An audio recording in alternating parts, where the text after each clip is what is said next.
예, 안녕하십니까. 컴퓨정보의 제관용입니다. 예, 오늘은, 부팅할 때, 바이오스 화면이 갑자기 이제 나오기 시작할 때, 떤 부분들을 체크해 봐야 되는지, 그 부분에 대해서 점검을 해 보도록 하겠습니다.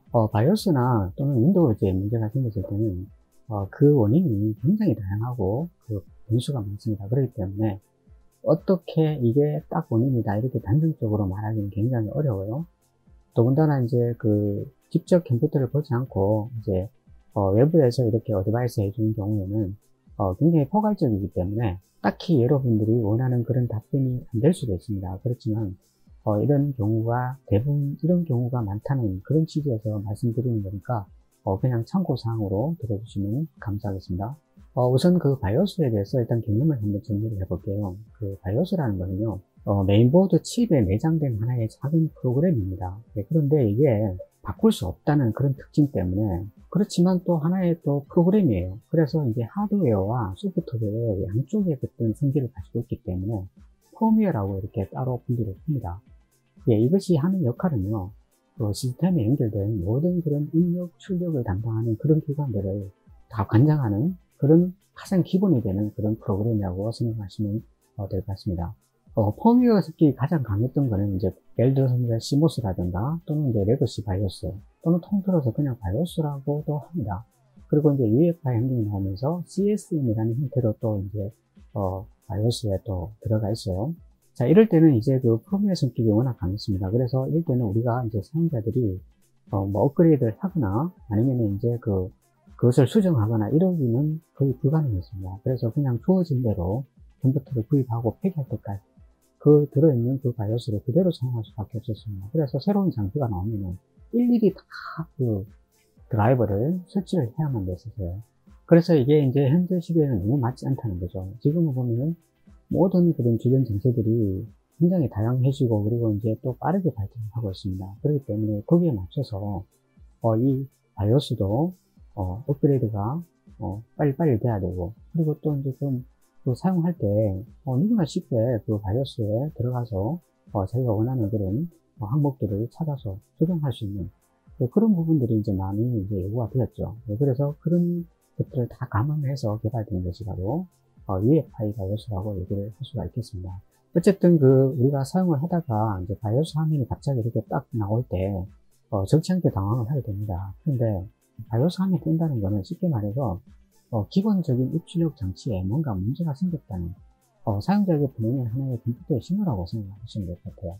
자, 지금 보시는 이 화면이 바로 이제 V형 바이오스의 가장 대표적인 시모스 바이오스입니다. 아마 여러분들도 많이 보셨을 거예요. 자, 그리고 뒤에 가면은 이제 이게 노트북 같은 데 주로 탑재된 그 포닉스 바이오스입니다. 그런데 이제 이것이 최근에 와서 이제 UEFI 형태가 나오면서 제조사별로 다양한 그런 UEFI 그 바이오스가 나오고 있습니다. 이게 이제 에즈락 그 UEFI 바이오스고요. 네, 그 다음에 또 대표적인 그 아수스 바이오스입니다. 그런데 기본적인 뼈대는 다 비슷비슷합니다. 그리고 또 간혹 이런 분들도 계세요. 지금 어떤 항목들이 이제 궁금해서 이제 검색을 해가지고 그 경로를 찾아 들어갔는데 내 바이오스에서는 그 항목이 나타나지 않는다. 현재 그 컴퓨터에서는 지원하지 않는 내용입니다.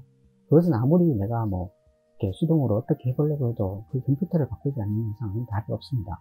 네, 그런 경우에는 이 시스템에는 그 장치를 쓸 수가 없구나, 이렇게 생각하시면 될 것 같아요. 그 다음에 이제 그 바이오스라는 그 펌웨어 프로그램을 컴퓨터가 이제 유지시킬 수 있는 이유는 바로 이제 여러분들이 잘 아시는 이 리튬 배터리, CR203이라고 되어 있죠. 이 배터리가 안에 내장되어 있기 때문에 우리가 전원을 차단을 해도 바이오스가 유지되는 겁니다. 그런데 이것이 이제 3, 4년마다 한 번씩 이제 교체를 해줘야 돼요. 날짜가 예를 들어서 과거로 돌아간다든가 아니면 이제 시스템 바이오스 설정이 완전히 바뀌어 버렸다든가 이런 경우에는 이 배터리가 방전이 되었구나, 이렇게 생각하시면 될 것 같아요. 그러면은 반드시 사진으로 찍어 놓는다든가 아니면 적어 놓는다든가 해서 바이오스가 초기화되어도 언제든지 복구가 가능하게끔 그렇게 조치를 해놓는 것도 하나의 요령이라고 생각을 합니다. 자, 그러면은 이제 컴퓨터가 바이오스 화면을 딱 띄웠을 때 이제 맨 먼저 체크해야 될 부분이 바로 이제 부팅 가능한 운영체제가 제대로 작동하고 있는가의 여부이겠죠. 그래서 이제 UEFI 시스템 같은 경우에는 항상 그 첫 번째 디스크에 이 EFI 파티션을 찾게 되어 있습니다. 그 EFI 파티션이 있으면은 그 EFI 파티션을 찾아서 EFI 환경으로 부팅을 하게 되는 건데, 이 파티션이 예를 들어서 손상이 됐거나 아니면은 그 속에 들어있는 부팅 파일이 손상이 됐거나 그런 경우에는 이제 정상적으로 부팅이 안 되겠죠. 예, 그래서 그런 경우에는 이제 이 운영체제가 이상이 있는지 없는지 예를 들어서 뭐 P로 부팅을 한다든가 아니면 다른 이제 운영체제나 이제 부팅 도구로 부팅을 해서 EFI 파티션을 복구한다든가 아니면 부팅 파일을 복구하는 그런 조치를 한 다음에 다시 부팅을 시도해 보는 것이 한 방법이 될 수가 있겠습니다. 여기 보면은 이제 디스크를 연결할 수 있는 이런 SATA 포트가 이제 여러 개가 있는데요. 여기 보면은 1번, 2번 이렇게 다 표시가 되어 있어요. 그래서 이제 메인 운영체제가 설치된 디스크는 항상 첫 번째에다 연결하는 게 가장 기본입니다.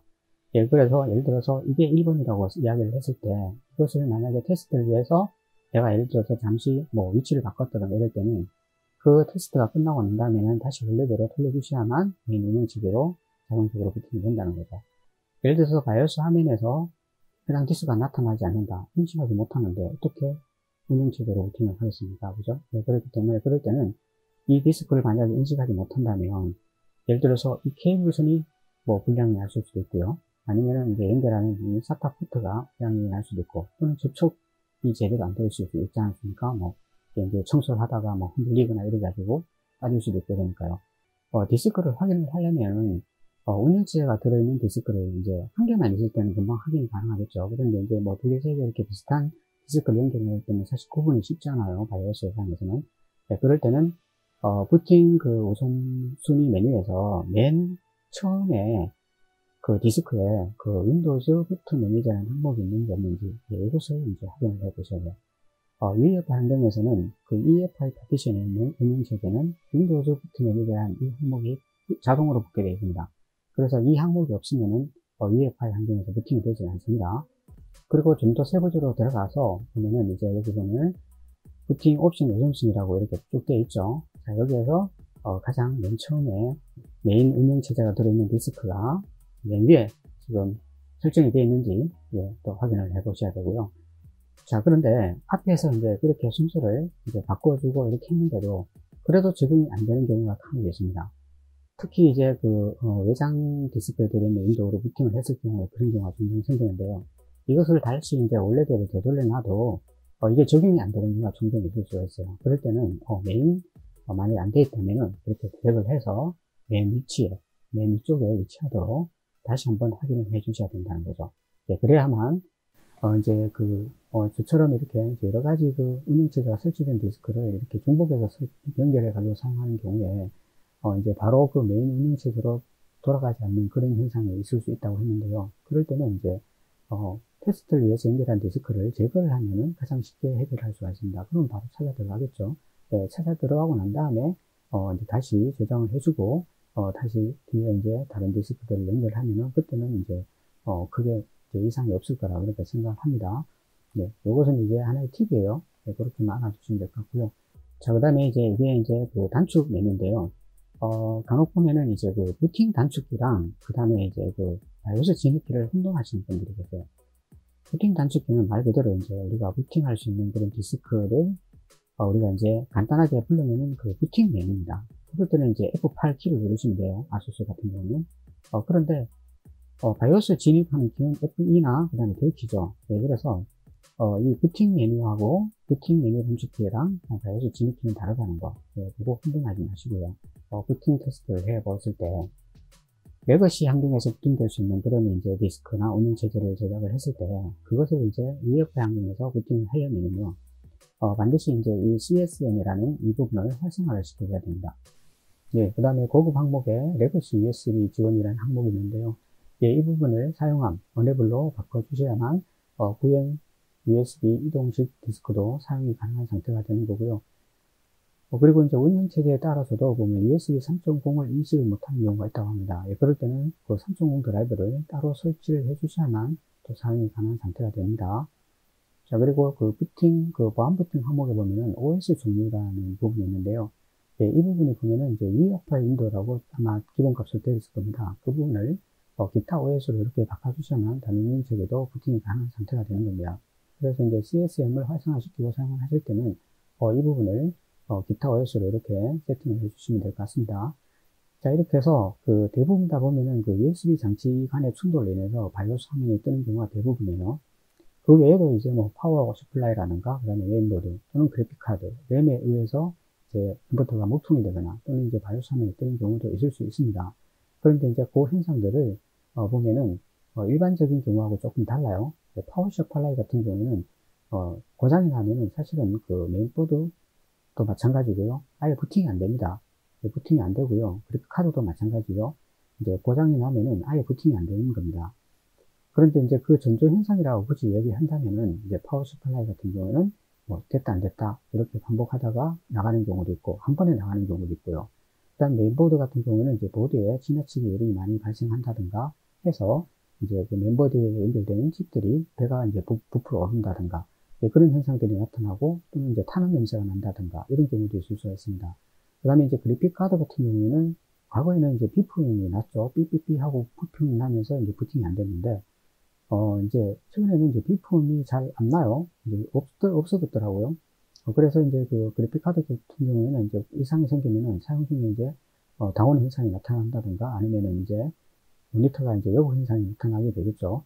모니터 자체가 또 고장나는 경우도 있습니다. 그럴 경우에는 이제 뭐 화면이 검게 이렇게 변한다든가 또는 이제 또 양쪽 가에 이렇게 색이 다른 색깔로 이렇게 변한다든가 이런 현상들이 나타나요. 그 다음에 이제 램 같은 경우에는 이제 뭐 보통 2개, 3개 이렇게 뭐 연결되어 있겠죠. 그러면은, 이 램 카드 같은 경우에도 이제 어떤 특정 한 개가 이제 불량이 나는 경우에는 사용 중에 이제 갑자기 다운이 된다든가 아니면 갑자기 블루 스크린이 된다든가 이런 현상들이 나타납니다. 그럴 때는 이제 램 카드를 하나씩 하나씩 빼가면서 테스트를 해보면은 그 문제가 되는 램 카드를 찾을 수가 있습니다. 그 다음에 이제 우리가 이제 바이오스 화면을 이렇게 만지다 보면은 이제 그 설정이 어디서 잘못된지 알 수가 없을 때가 있지 않습니까? 네, 그럴 때는 이제 가장 초기값, 기본 값으로 이렇게 로드를 하셔가지고 저장을 하시고 난 다음에 다시 설정을 바꾸셔서 세팅을 하시면 될 것 같고요. 그리고 이제 마지막에는 항상 저장 후에 재부팅을 해주셔야만 바뀐 값들이 적용이 된다는 거. 이것은 상식적인 거죠. 그래서 한번 못 가시면서 말씀을 드려봤습니다.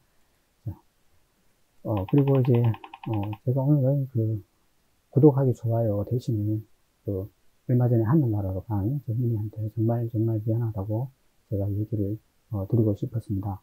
여러분들도 많은 관심을 가져주셔가지고 앞으로는 다시 의견이 없도록 그런 식에서 말씀을 드렸고요. 오늘 시청해 주셔서 대단히 감사합니다. 다음에 또 다른 내용으로 만나 뵙도록 하겠습니다. 안녕히 계십시오.